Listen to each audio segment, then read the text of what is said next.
2 رکعت نماز پڑھنے کے بعد میں آپ کیا کریں گے؟ بہت سارے لوگ جو ہے نماز کے بعد میں لمبی دعا شروع کر دیتے، حالانکہ ایسا ثابت نہیں. نماز کے بعد میں دعا جو ہے یہ ثابت نہیں ہے، بلکہ آپ 2 رکعت نماز پڑھنے کے بعد میں آپ جو ہے صفا کی طرف چلے جائیں گے. 2 رکعت نماز پڑھنے کے بعد میں آپ صفا کی طرف چلے جائیں گے.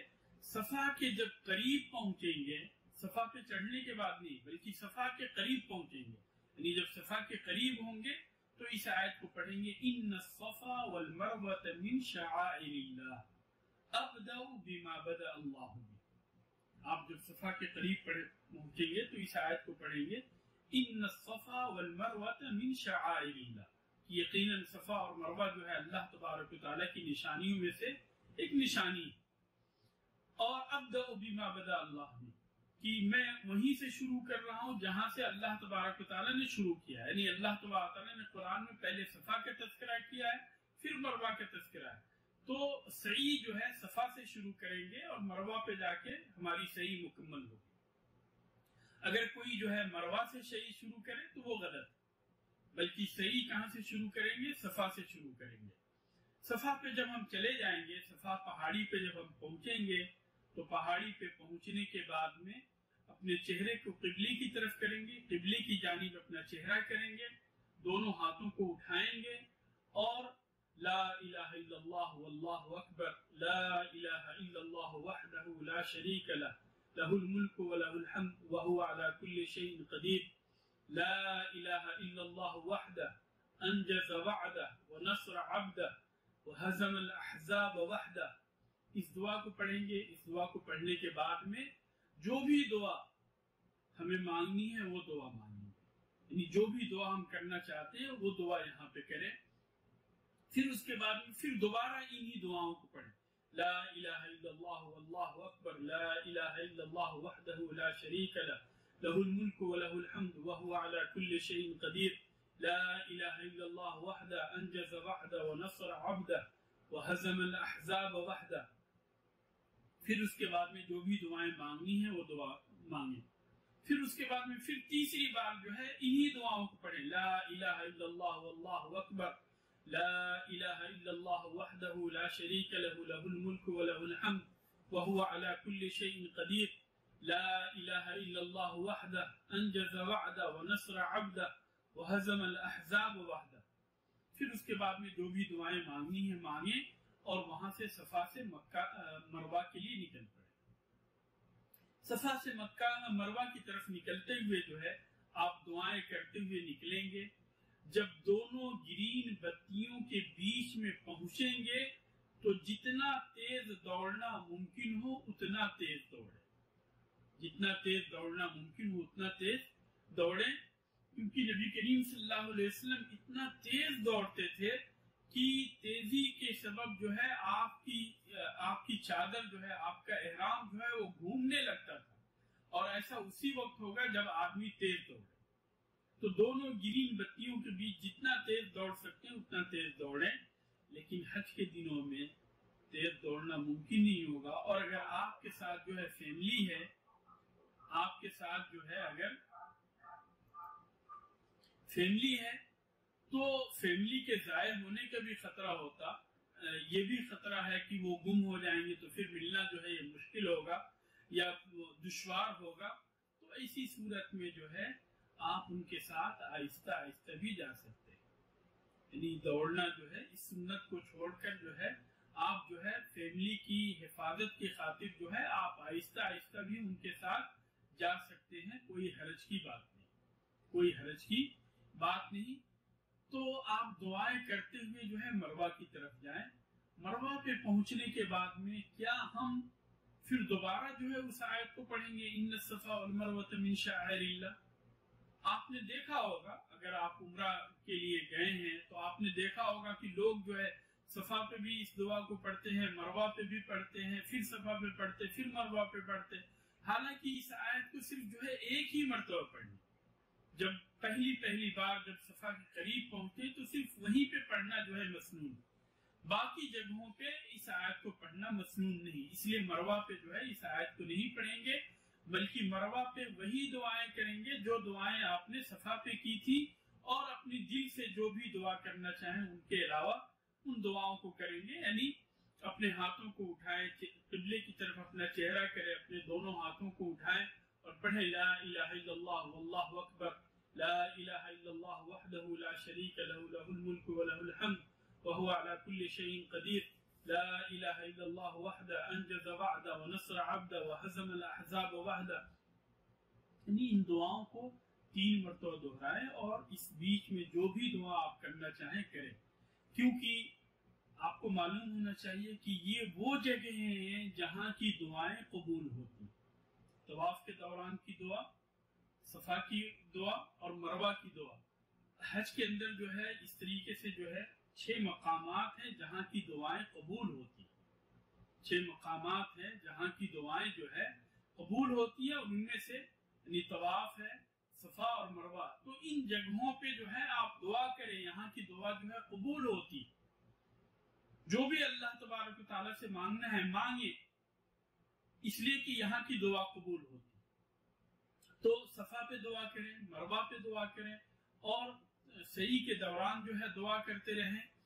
یہاں پہ ایک چیز بتا دوں کہ طواف کے دوران جو ہے باوضو ہونا ضروری ہے، یعنی اگر طواف کے دوران اگر وضو ٹوٹ جائے، مثال کے طور پہ 2 چکر کرنے کے بعد میں تیسرے چکر کے دوران جو ہے اگر وضو ٹوٹ گیا تو اسی صورت میں جا کر وضو بنا کر آئیں گے اور پھر جو ہے حجر اسود سے تیسرا چکر شروع کریں گے۔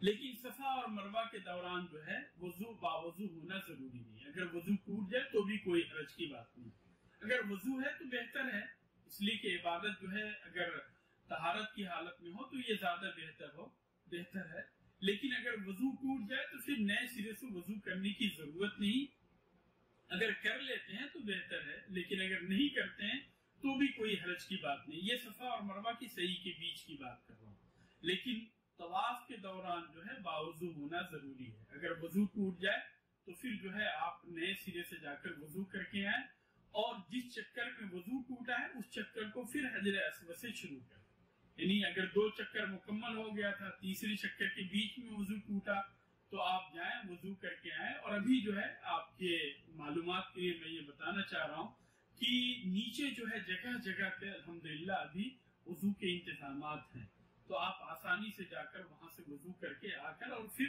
اپنی یعنی طواف کو جو ہے پھر حجر اسود سے شروع کر سکتے ہیں۔ تو اگر تیسرے چکر میں آپ کا وضو ٹوٹ گیا تھا تو وضو کر کے آئیں، اور پھر تیسرے چکر کو جو ہے آپ حجر اسود سے شروع کریں۔ اور صفا اور مروہ جو ہے سعی کے بیچ جو ہے یعنی باوضو ہونا ضروری نہیں، لیکن اگر وضو سے ہے تو بہتر ہے۔ صفا سے آپ نے سعی شروع کی تھی، مروہ پہ جا کے آپ کا 1 چکر ہوا، صفا پہ جب واپس آئیں گے تو 2 چکر ہو جائے گا، پھر مروہ پہ جائیں گے تو 3 چکر ہوگا، تو اس طریقے سے 7واں چکر جو ہے آپ کا مروہ پہ جا کے مکمل ہوگا۔ اور اگر آپ کی سعی جو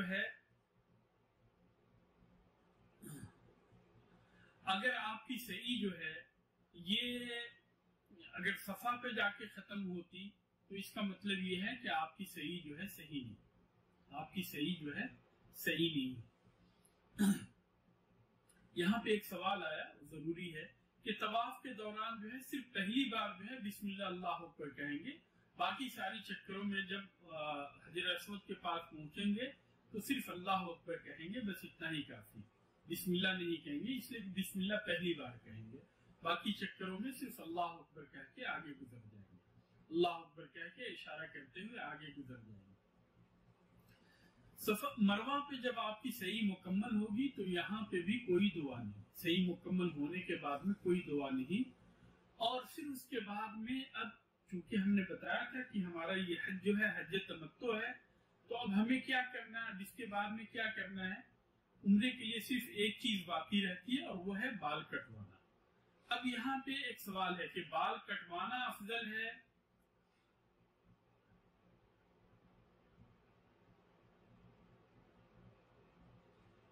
کہ یہاں پہ بال کٹوانا افضل ہے یا یہ ہے کہ بال منڈوانا افضل ہے؟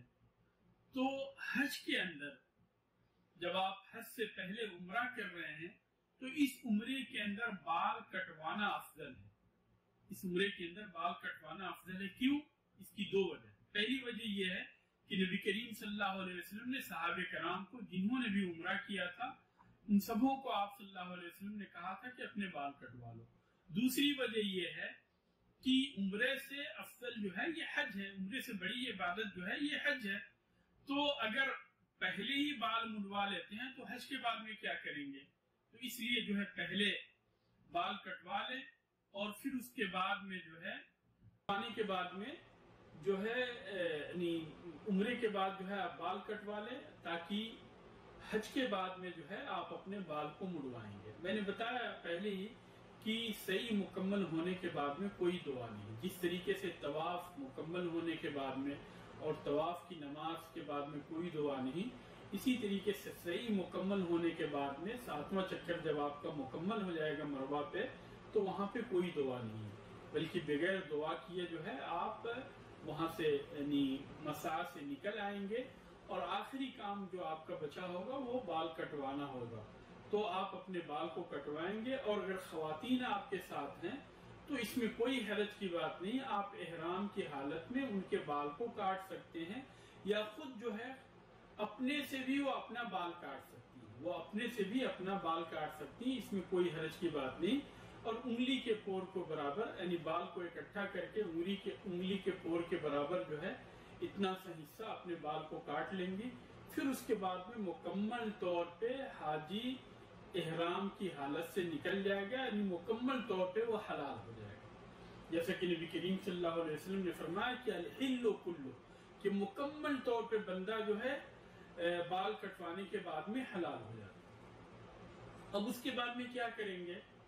عمرہ مکمل ہو گیا اور عمرہ مکمل ہونے کے بعد میں اب حج کی نیت کرنی ہے. حج کی نیت جو ہے کب کرنی ہے؟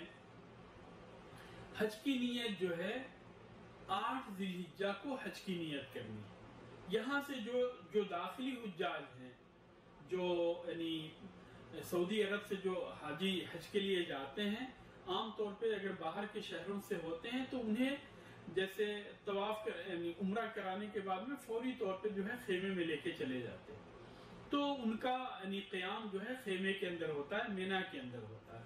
لیکن اگر کوئی مینا کے اندر ہو یا یہ ہے کہ مینا سے باہر ہو، جہاں کہیں پہ بھی ہو، 8 تاریخ کو جو ہے جب سورج نکل جائے تو سورج نکلنے کے بعد میں چاشت کے وقت ظہر سے پہلے تک غسل کر کے، اور جس طریقے سے میقات کے بارے میں نے بتایا تھا کہ میقات پہ جس طرح سے غسل کر کے جو ہے خوشبو لگا کر احرام کی نیت کریں گے، اسی طریقے سے یہاں پہ بھی غسل کریں گے، بدن کے اندر خوشبو لگا لیں گے. خواتین جو ہے خوشبو نہیں لگائیں گی. اور پھر اس کے بعد میں احرام کے 2 چادر پہن لیں گے. خواتین کے لیے جو عام کپڑا ہے وہی ان کا احرام ہے. اور پھر اس کے بعد میں جو ہے حج کی نیت کرتے ہوئے کہیں گے اللہم لبیک حجا.